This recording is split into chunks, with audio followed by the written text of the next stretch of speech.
that, I think that should be taking place now.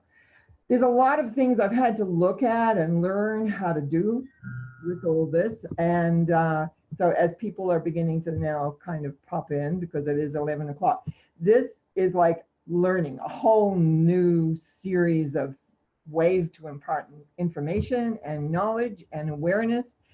And I'm really, really happy to be able to do this. I'm sort of just going to talk a little bit before other people come on in and be able to join us.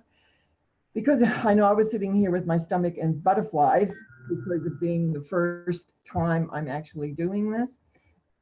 I am planning on doing another one next Wednesday for those that are interested, talking about words, how some words trigger us and how we can change that and make that work and make that become more reliable in the sense. And you may hear the noise as more people are coming in. So welcome, welcome, welcome. We will begin to talk about how the auras work and how your aura can be more effective for you, for sure. I just am, as I said, I'm going to keep this on mute for you until I do have some questions that have come in from email, which I requested and asked for. And as I learn the different processes of Zoom, I've looked at a lot of the learning videos, but nothing is like sitting in front and knowing that you have an audience out there that is not there talking back to you at the moment anyway. So I'm trying to figure out how we can have it so that I can eventually get to ask questions. So I really, again, want to say thank you for joining me on this first session of knowledge and awareness and learning and how we can make all that work in the direction of where we're wanting to go. So I just want to talk about the general form of an aura. Mostly what people don't really consider is that auras can be very large or very small. The usual problems come is when people's auras are way, way too large, when they're just way too big. And this often occurs if you have been in an environment where you've had abuse in your family, whether it be physical or sexual as a youngster. If you were raised in a household, say, with a alcoholic parent that would come in and maybe be raging, what happens to the child is that they grow their aura out thinking that they're going to be in control. They're going to know what's happening, what's going on, how things are taking place. And so they learn to feel through their auras. But what they don't realize as they get older, that actually what it does is diminish your own power. Because your aura is so far out there, anybody that's around that has anything is going to be in your energy space. For a moment, I just want you to perhaps close your eyes and just think of yourself the last time you were in a busy store. You know, how many people are around you? How many are there? All of them in your auric space. All of them with whatever they're having, whether they're having an emotional turmoil, whether they're angry, whether they're sad, or maybe just a lot of thinking going on. That is all information that's coming into your system. And so this is why a lot of people that I've worked with over the years do not like crowds. One of the many years ago, one of the first persons I started working with used to shop in a store that was open till midnight, and she would go in at 11 o'clock at night because there'd be hardly anybody in the store. By learning how to regulate her aura, she was then able to go at any time. In fact, recently I just had lunch with this person, haven't seen her for a lot of years, and she travels everywhere and does everything, no problem whatsoever now. But I really remember first saying, okay, to myself, how are we going to correct this? Because that's how I learned a lot. Things would come up and I would go inside and ask, how am I going to handle it? What's the answer to this? And I would be given an answer. And when I say to people that know me, you know, I was taught from above, I was taught in my sleep, I was taught by putting different things together. That's exactly what happened when it came to the auric field. I began to understand the importance of having an aura that is strong for you. So we're going to talk a bit about that in a minute. So I want you first of all then just to become aware of how big is your own aura.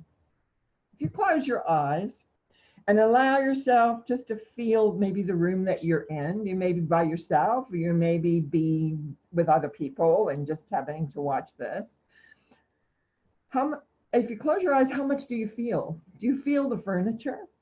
Do you feel other people? Some people will stretch beyond the room that they're in and feel other people that are maybe in the house or in the office or wherever. Some people will stretch into the neighbors and feel them. I know some people that have auras that stretch a really long way. And of course, what happens, anything that is in that auric space, that's going to transmute into you. Just think of that for a moment. If you have a large aura and you walk into a crowded store, or you're on a bus, or you're on a plane, for instance, and especially planes is a really good example, because I remember going on lots of plane trips. I traveled lots, especially years ago, and I would get in an airplane and I would sit down and I would say, oh, okay, who's the person that's frightened here? Who's frightened of flying? And I would earmark the person that was frightened, was sending out fear thoughts, because the plane vibration begins to kind of rise up because we're all compacted, right? And so I find that person and I would just settle down. I would send peaceful thoughts, calm them down, you might say, and then the plane would just settle down and everything would be okay. It is by knowing the energy, not only what is your energy, so when there is a shift or a change, you know what to do, or where it is coming from, so you can isolate that, so you're not affected by it. Because that's what ends up happening. People are affected by other people that they may not even know. Very often when I'm talking about auras in a conversation or a lecture or whatever, I'll say people forget that auras are not just where you can see. They're 360 around you. And consequently, a person can walk through you, basically through your aura in a mall, and they can be angry, and all of a sudden you wonder why you don't feel very good. And that is something else a lot of my students over time have said, I don't know why I all of a sudden feel, I can be feeling great and then I feel awful and I don't know why. And that is because somebody has gone through their auric field and consequently that has been transmitted to them. And then because it's not yours, you don't always know what to do with other people's energy. Our system isn't really geared to know what to do with other people's energy unless you've studied how to do, what to do, how to create and work. And people who know me, and some of you I know have studied with me that are on this today, and know I talk a lot about energy releasing and being able to identify energy and release it, especially when it is not yours. When it is yours, you can transform it internally. That's different. So just think for a moment, you've had your awareness. Now I want you to do another exercise, and this one, I've often led large crowds doing this, and that is to bring your aura, imagine bringing your aura in to your skin. And we're going to explain to you how you can bring your aura in, first of all. Over the years, I tried different techniques, and one of the ones I found that works most efficiently for the majority of people is where you see a vacuum cleaner underneath your feet. Maybe 6 inches, could be a foot. And you imagine that vacuum cleaner just sucking that aura in. So you suck it in. Now, what happens a lot with that, when you start to bring your aura in, you can actually feel the dirtiness that can be there, things that have been picked up. And this is where you can get to clean it out. And I'm going to talk about that in a little minute here. But so, and I want you just to practice now, just see if you can bring your aura field. Just naturally sit there, feel how strong or how far your aura extends. You know, is it 3 feet? Is it 15 feet? Just get a sense of that. And just notice how it feels natural. What's your natural feel of that? How does that feel? Take a breath. And then I want you just to imagine it coming down. And as I said, the vacuum cleaner works. And I used to start with kind of spindling, winding it up on the inside of me as I pulled it in. And then running it down through my feet into the ground. But it was like getting it in. And I want you to pull it in so it's really close to your body. When it's close to your body, just notice how that feels. Notice the feel of it. How does it feel? And then take a breath and let it go out. As you breathe out, as it goes on out, Just let it go back to natural and normal. Now, usually what happens when you bring it in really close to yourself, you feel vulnerable, you feel unsure often, but the vulnerability is what it is. But I'll tell you a really secret. If ever you want to be invisible, that's what you do. Because we recognize and we interact with people by seeing, feeling their energy field, which is usually their auric field. If someone goes through a big transformation, you don't recognize them. That's because we don't see features. We don't see the nose. We don't see the eyes, the glasses that much. What we see is the energy that they present. And so if you want to be invisible, you pull that right in. But because it feels so vulnerable and there's no shield, in a sense, between you and others, you don't really tend not to do that. And most of us don't really need to be invisible, but it's one of those things that can work. If you see somebody you don't want to see, you just pull that aura in and they will not see you. So let's go back to the sense now of I want you to push that aura out a long way. Notice, for those of you that are used to having a fairly close aura, notice how that difference feels when you push it out a long way. When I'm speaking to a big group of people, I just know that my energy is going to go out there and embrace them all. Then in the end, when I'm finished, I'm going to come back to being myself. I'm not going to stay out there because I want to know what the information is.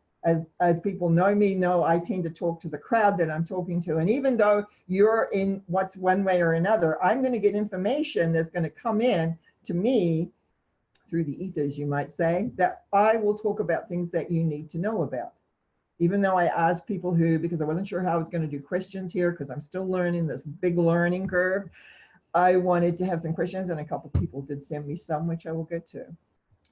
So, aura is big, bring it in to natural, where you feel naturally, where it feels comfortable naturally.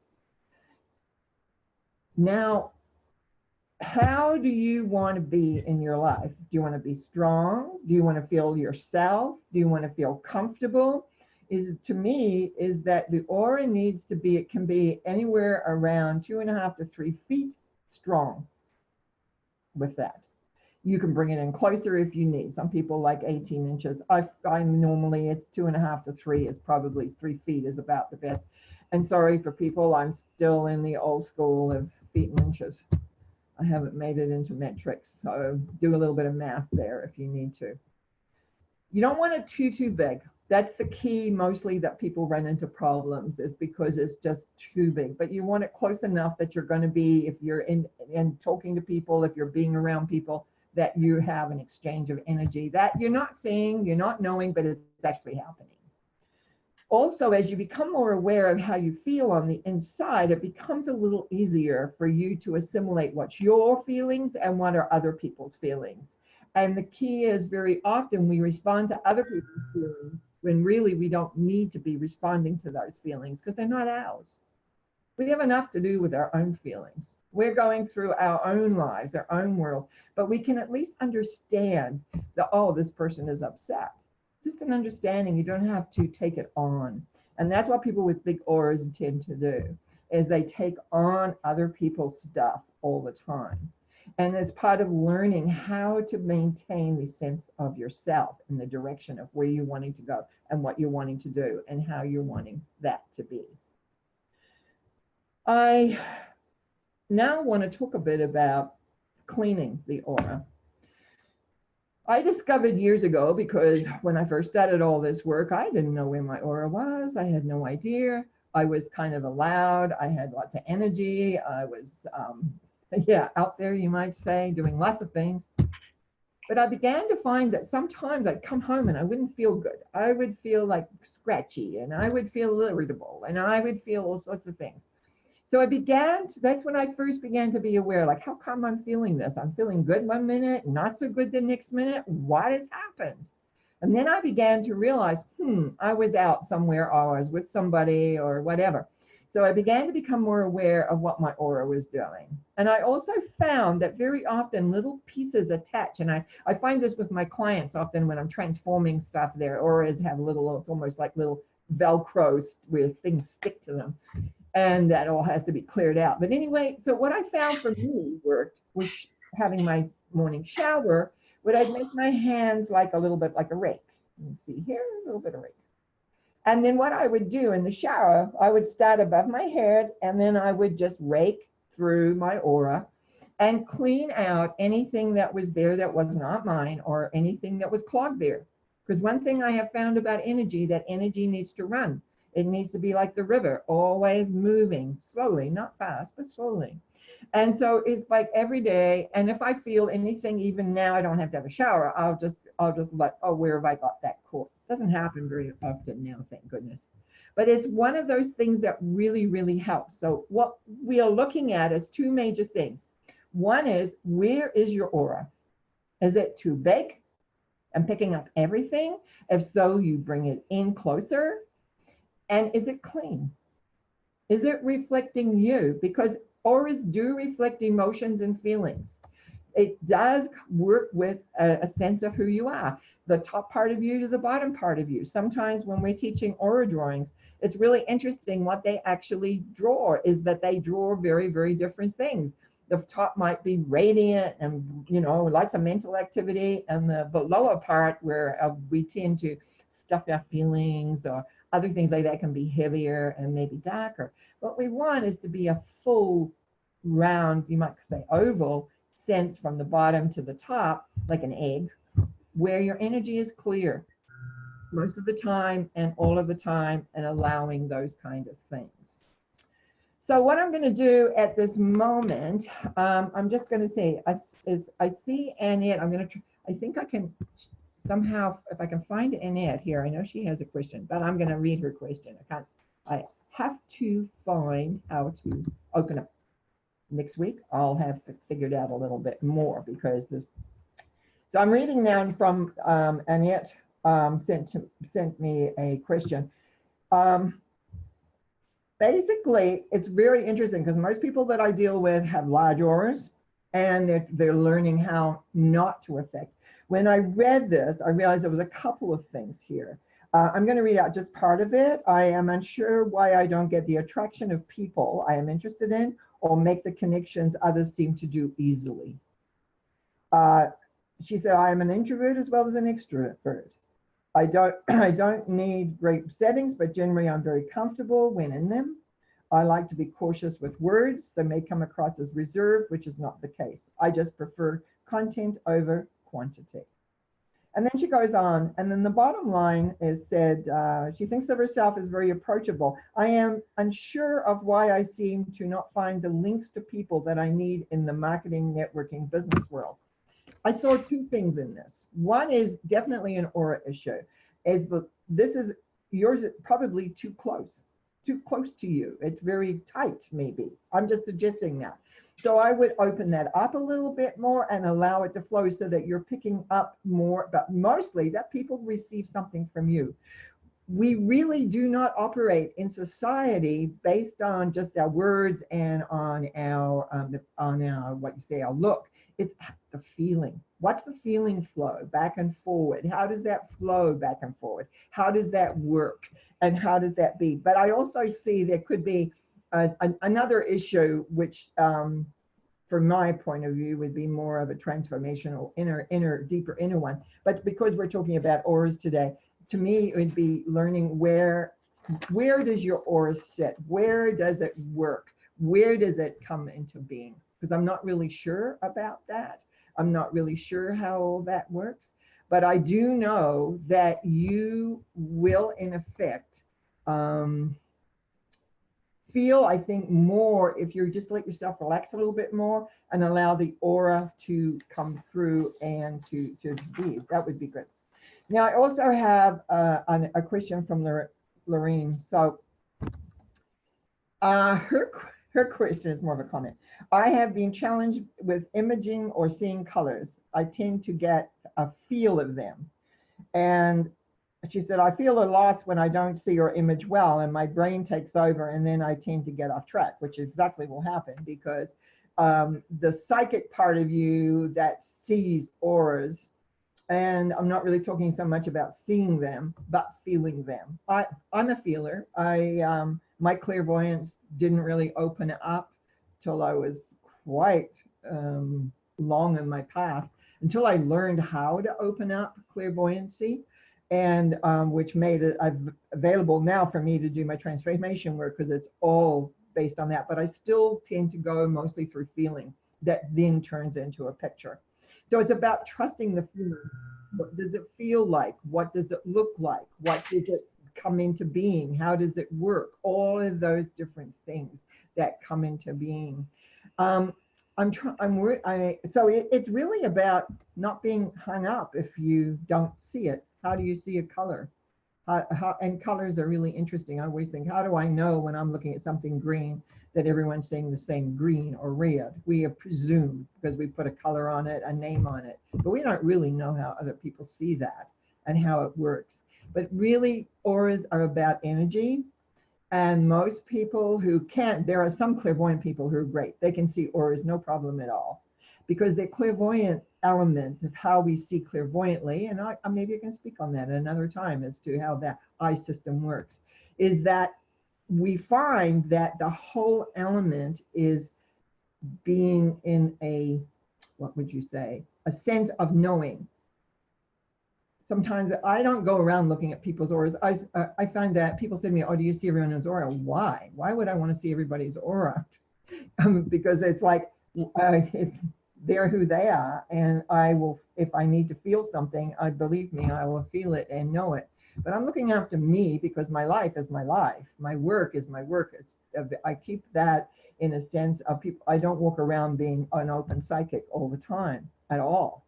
Because when I work, I have to be, it's like, how do you call it, a dynamo, a battery. I want to make sure that I am good for that. And yet at the same time, sometimes people ask me questions, especially friends, and I will check. I'll check inside and I'll get the answer and I'll include it in a conversation that comes back. I am going to, if you can bear with me just for a moment here, please just be a little more patient. Some of you have been greatly patient with this. I'm going to just see if I can figure out how I can get, if anyone wants to talk to me. I just wanted to see how I can do this because I'm not really sure. I'm just going to say, what does that mean there? I thought I had this all down, not 100%, but this here triggers me here. So if I'm trying to, how do I get to know? And there's some people that do know how to work the system really well, and they have helped me tremendously. But again, I am not always knowing what is happening. I don't know that I have too much more to say at the moment because I'm not sure how I can do this. I do know that there will be a link. I believe that'll come, that if you want to review this, I can send you a link after if you email me. I also want to talk about what I want to talk about next Wednesday. See if you'd like to come back, and I've learned a little bit more so that I can have your questions, excuse me, done exactly the way that we want. And that is, I find words, and I'm going to give you an example. I live in Penticton in the Okanagan, and a good friend of mine lives in Vernon, which is about 2 hours north of here. Now, on the way to Vernon, there's a subdivision that's called Predator Ridge. Every time I used to go by this word, I'd see this word Predator Ridge, I would say, I cannot believe that anyone would call this a Predator Ridge. Anyway, I would have a reaction to this whole thing. It was just really ridiculous. And finally, one of my friends said, why don't you do something about that? Because I know the technique of how to change the structure of a word internally. So I did that right then and there while driving along the road. And ever since then, I have no trouble with that word, Predator Ridge. So words can be very important. Certain words can trigger you in a whole different way, and how they work and how they come about. So I want to discuss that next Wednesday. And if you think you would like to join me, again, you can just email me, let me know, put you on the list, and we can see how that works. In the meantime, I want you to go and play with your auras. I want you to check out how wide it is, and where am I the most comfortable? Where am I the most powerful? Because that's what you want, is to be yourself. And if you find it's too tight, then you're not, other people aren't feeling you. That's basically it.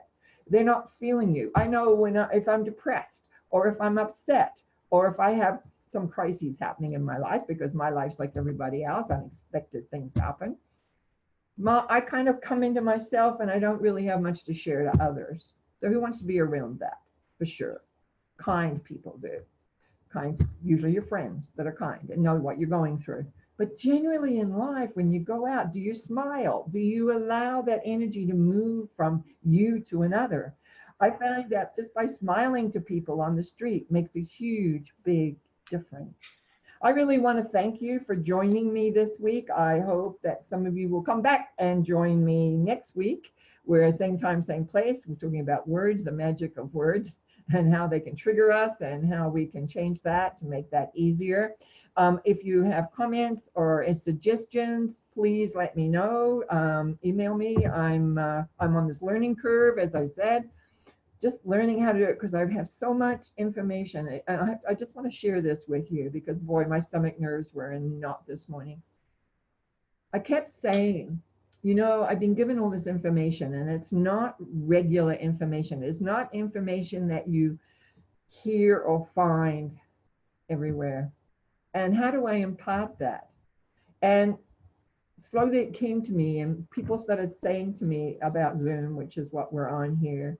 So this is how we came to being on this. And so it's a chance for me, this learning curve that I'm going to go through to learn how to make this all work.